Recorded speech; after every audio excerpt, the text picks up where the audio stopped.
اعوذ باللہ من الشیطان الرجیم بسم اللہ الرحمن الرحیم۔ سبھی سننے اور چاہنے والوں کو آپ کے میزبان محمد ہارون مرزا کا سلام۔ آپ سبھی احباب کو اپنے چینل ہڈن ٹروتھ میں خوش آمدید کہتا ہوں۔ انگریز افسران جنہوں نے ہندوستان میں ملازمت کی،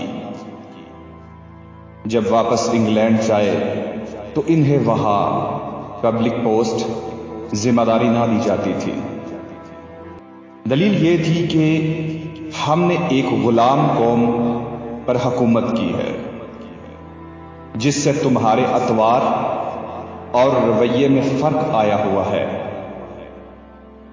یہاں اگر اس طرح کی کوئی ذمہ داری تمہیں دی جائے تو تم آزاد انگریز قوم کو بھی اسی طرح ذلیل کرو گے۔ اس مختصر تعارف کے ساتھ درج ذیل واقعات سنیے۔ ایک انگریز خاتون جس کا شوہر برطانیہ دور میں پاک و ہند میں سول سروس کا افسر تھا۔ خاتون نے زندگی کے کئی سال ہندوستان کے مختلف علاقوں میں گزارے۔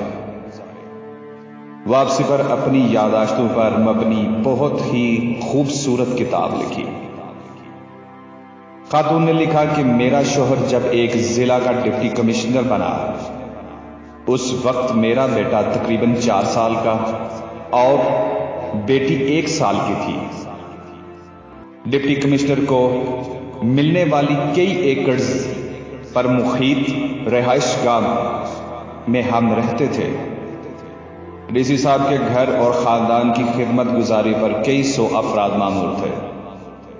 روز پارٹیاں ہوتی، شکار کے پروگرام، ضلع کے بڑے بڑے زمیندار ہمیں اپنے ہاں مدعو کرنا باعث فخر جانتے، اور جس کے ہاں ہم چلے جاتے وہ اسے اپنی عزت افزائی سمجھتا۔ ہمارے ٹھاٹھ ایسے تھے کہ برطانیہ میں ملکہ اور شاہی خاندان کو بھی مشکل سے میسر تھے۔ ٹرین کے سفر کے دوران نوابی ٹھاٹھ سے آراستہ ایک عالی شان ڈبہ ڈپٹی کمشنر صاحب کی فیملی کے لیے محسوس ہوتا تھا، جس میں ٹرین میں سوار ہوتے تو سفید لباس میں ملبوس ڈرائیور ہمارے سامنے آخر دونوں ہاتھ باندھ کر کھڑا ہو جاتا اور سفر کے آغاز کی اجازت طلب کرتا۔ اجازت ملنے پر ہی ٹرین چلنا شروع ہوتی۔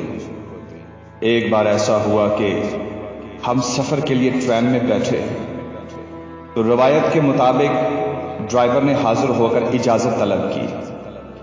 اس سے پہلے کہ میں بولتی میرا بیٹا بولا، جس کا موڈ کسی وجہ سے خراب تھا۔ اس نے ڈرائیور سے کہا کہ ٹرین نہیں چلانی۔ ڈرائیور نے حکم بجا لاتے ہوئے کہا، جو حکم چھوٹے صاحب۔ کچھ دیر بعد صورتحال یہ تھی کہ اسٹیشن ماسٹر سمیت سارا عملہ جمع ہو کر میرے 4 سالہ بیٹے سے درخواست کر رہا تھا، لیکن میرا بیٹا ٹرین چلانے کی اجازت دینے کو تیار نہیں ہوا۔ بالآخر بڑی مشکل سے میں نے کئی چاکلیٹیں دینے کے وعدے پر بیٹے سے ٹرین چلوانے کی اجازت دلائی تو سفر کا آغاز ہوا۔ چند ماہ بعد دوستوں اور رشتہ داروں سے ملنے واپس برطانیہ آئی۔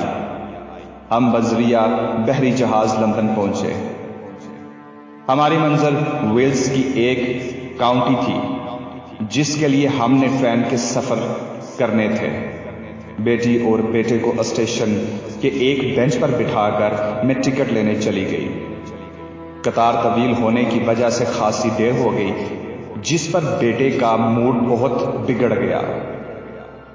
جب ہم ٹرین میں بیٹھے تو عالی شان کمپاؤنڈ کی بجائے فرسٹ کلاس کی سیٹیں دیکھ کر بیٹا ایک بار پھر ناراض ہو گیا۔ وقت پر ٹرین نے وسل دے کر سفر شروع کیا تو بیٹے نے باقاعدہ چیخنا شروع کر دیا۔ وہ زور زور سے کہہ رہا تھا، یہ کیسا الو کا پٹھا ڈرائیور ہے۔ ہم سے اجازت لیے ہی اس نے ٹرین چلانا شروع کر دی۔ میں بہت مشکلوں سے اس کو چپ کروانے میں مصروف ہو گئی۔ میرے لیے اس کو سمجھانا انتہائی مشکل ہو گیا تھا کہ یہ اس کے باپ کا ضلع نہیں، ایک آزاد ملک ہے۔ یہاں ڈپٹی کمشنر جیسے تیسرے درجے کے سرکاری ملازم تو کیا، وزیر اعظم اور بادشاہ کو بھی یہ اختیار نہیں کہ وہ اپنی انا کی تسکین کے لیے عوام کو خوار کر سکیں۔ آج یہ واضح ہے کہ ہم نے انگریز کو ضرور نکالا ہے، البتہ غلامی کو دیس نکالا نہیں دے سکے۔ یہاں آج بھی کئی ڈپٹی کمشنر، ایس پیز، وزراء، مشیران اور سیاستدان اور جرنیل صرف اپنی انا کی تسکین کے لیے عوام کو گھنٹوں سڑکوں پر ذلیل و خوار کرتے ہیں۔ ہماری ویڈیو پسند آنے کی صورت میں ہماری ویڈیو کو لائک بھی کریں، شیئر بھی کریں۔